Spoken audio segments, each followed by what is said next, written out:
السلام عليكم ورحمة الله وبركاته. بسم الله الرحمن الرحيم. الحمد لله رب العالمين، والصلاة والسلام على أشرف المرسلين. أما بعد. ಪ್ರೀತಿಯ ಸಹೋದರ ಸಹೋದರಿಯರೇ, ನನ್ನ ಆತ್ಮೀಯ ಸ್ನೇಹಿತರೆ, ಇವತ್ತಿನ ಈ ಒಂದು ಸನ್ನಿವೇಶದಲ್ಲಿ ಹಲವು ರೀತಿಯ ರೋಗಗಳು ಕಾಣಲು ಸಾಧ್ಯ.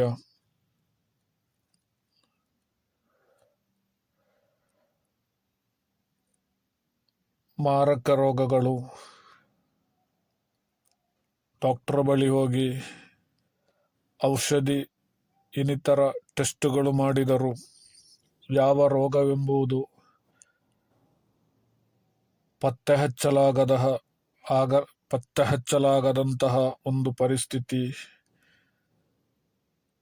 ಡಾಕ್ಟರುಗಳು ಹೇಳುತ್ತಾರೆ, ಇದಕ್ಕೆ ನಮ್ಮಲ್ಲಿ ಔಷಧಿಗಳಿಲ್ಲ, ಅಥವಾ ಇದು ಯಾವ ರೋಗ ಎಂದು ನಮಗೆ ತಿಳಿಯುವುದಿಲ್ಲ. ಈ ಥರದ ಹಲವು ರೀತಿಯ ಮಾರಕ ರೋಗಗಳು, ಗುಣಪಡಿಸಲಾಗದ ರೋಗಗಳು ಮತ್ತು ಕ್ಯಾನ್ಸರ್ಗಳಿಗೆ, ಎಲ್ಲ ರೀತಿಯ ರೋಗಗಳಿಗೆ ಸಂಬಂಧಿಸಿದಂತೆ ಬಹಳ ಮುಖ್ಯವಾದ ಪ್ರಯೋಜನಕಾರಿಯಾದಂತಹ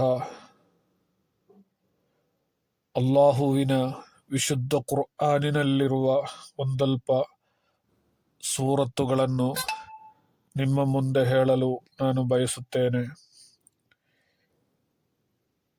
ಈ ಎಲ್ಲ ಸೂರಗಳನ್ನು ಒಂದೇ ಬಾರಿಗೆ ಪಠಿಸಲಾಗುತ್ತದೆ. ಸಾಧ್ಯವಾದಷ್ಟು ನಾವು ಈ ವಿಶುದ್ಧ ಕುರ್ಆನ್ ಸೂರತ್ತುಗಳು ಓದುವ ಸಂದರ್ಭದಲ್ಲಿ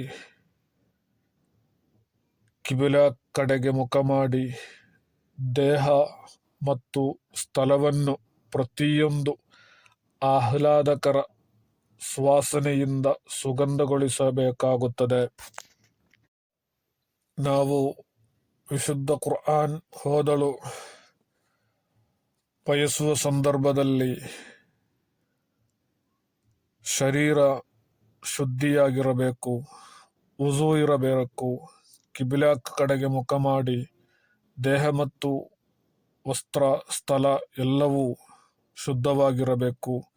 ಅದೇ ರೀತಿ ಸುಗಂಧ ದ್ರವ್ಯ ಹಚ್ಚಿಕೊಂಡು ಈ ಒಂದು ಪರಿಶುದ್ಧ ಕುರ್ಆನಿನ ಸೂರತ್ತುಗಳನ್ನು ನಾವು ಓದಬೇಕು.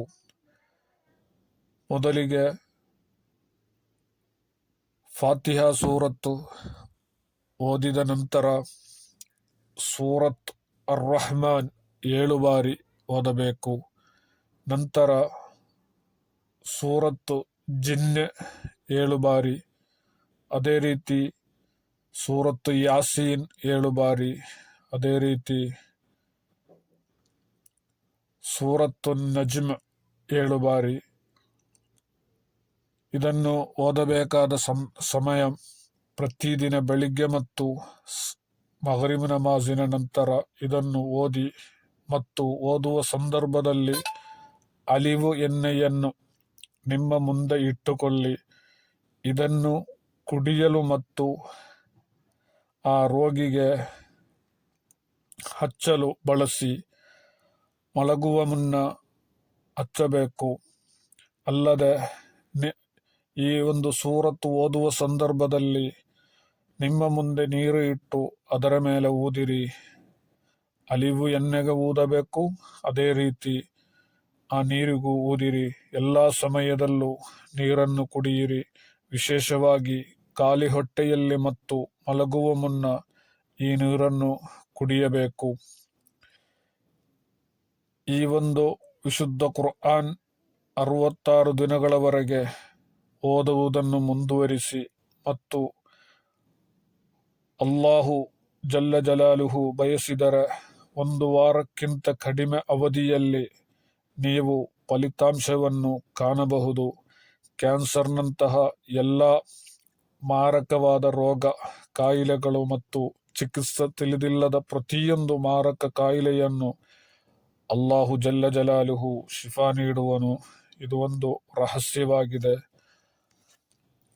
ಆದುದರಿಂದ ಪ್ರೀತಿಯ ಸ್ನೇಹಿತರೆ, ನಾನು ತಿಳಿಸಿದಂತಹ ಆ ಸೂರತ್ತುಗಳನ್ನು ದಿನಂಪ್ರತಿ ಸುಬಹಿ ನಮಾಜ್ ನಂತರ ಹಾಗೂ ಮಗರಿಬ್ ನಮಾಜ್ ನಂತರ ಓದಿ ರೋಗಿಗಳಿಗೆ ಅದನ್ನು ಕೊಡಿ.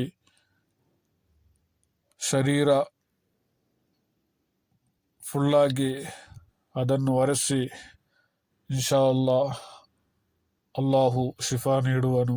ಅಸ್ಸಲಾಮು ಅಲೈಕುಂ ವರಹಮತುಲ್ಲಾಹಿ ವಬರಕಾತುಹು.